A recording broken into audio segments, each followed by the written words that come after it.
I would like to specifically address the topic of rare and rare earth metals, which are used in high-tech industries, in instrument engineering, nuclear technologies, radio electronics, and so on. Often these resources also accumulate in waste dumps during the development of deposits, including here in the Far East. A system for accounting for such reserves has been established. As technology advances, they can be extracted and used efficiently. I would like to note that the resource base of the Far East and the extraction of mineral resources in the region are expanding. For example, over the past 10 years, coal and gold production in the region has grown by almost 1.7 times, in part thanks to the declarative principle of subsoil licensing, which has made it possible to attract private capital more actively into geological exploration and to multiply the number of new deposit discoveries. I would like to specifically address the topic of rare and rare earth metals, which are used in high-tech industries, in instrument engineering, nuclear technologies, radio electronics, and so on. Often these resources also accumulate in waste dumps during the development of deposits, including here in the Far East. A system for accounting for such reserves has been established.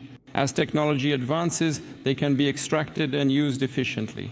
Transport bridges to China have already been built in the Far East, Nizhne-Leninskoye Tongjiang and Blagoveshchensk Haihe. There are also plans to build new bridges, including one to the Democratic People's Republic of Korea across the Tumen River, which is scheduled to open next year. I would also like to highlight significant events, such as the resumption of flights between Vladivostok and Pyongyang after the COVID pandemic, as well as the launch of direct air service between the capitals of Russia and the Democratic People's Republic of Korea. The first flight on this route took place at the end of July, and a month earlier, through carriages without transfers, stops, or changes, between Moscow and Pyongyang were resumed. I am confident that these decisions will contribute to further rapprochement between our countries and the establishment of stronger ties.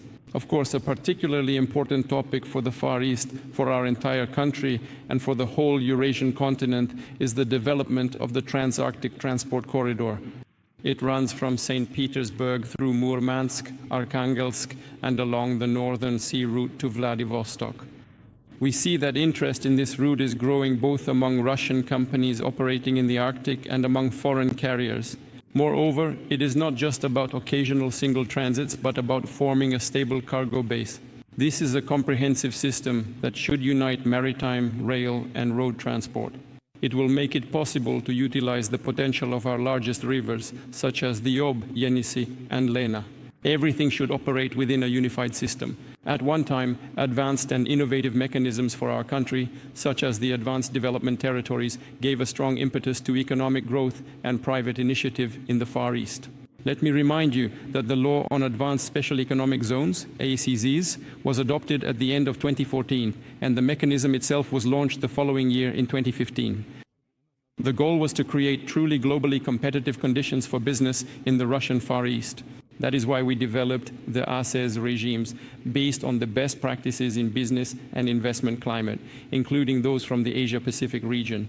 The regulatory framework is already in place, and starting from January 1st, 2026, international ACZs will operate in Zabaikalsky Krai, Amur Oblast, the Jewish Autonomous Region, Khabarovsk Krai, and Primorye. We invite all our interested partners to take advantage of this new opportunity. Returning now to the important topic at hand, for a truly significant technological breakthrough, a genuinely bold and comprehensive approach to the existing regulatory and legal framework governing business operations is absolutely necessary and indeed essential.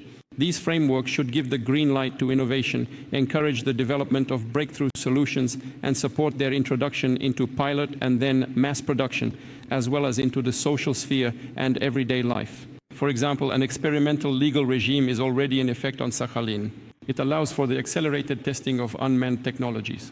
I asked the government to create conditions for their widespread use on agricultural lands, in environmental protection and natural resource management, as well as at industrial and logistics sites. Why aren't drones being developed in such areas? There are no such threats here as might arise in densely populated regions of the country.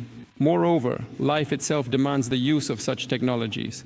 It is obvious that such solutions will be in demand not only in Sakhalin, but also in other regions of the Far East, including the Amur region, Zabaikalsky Krai, Chukotka, and so on. In this regard, I believe it is possible to extend the experimental legal regime for unmanned systems to all regions of the Far East and to expand it, first and foremost, to such areas as the use of digital platforms, artificial intelligence, and data circulation. Let me repeat, Russia's economy must become an economy of high wages. This is not just empty words. It's not some kind of populism. There is real economic sense in this. Over the past 10 years, the average salary in the Far East has increased 2.5 times and as of last year exceeded 100,000 rubles per month.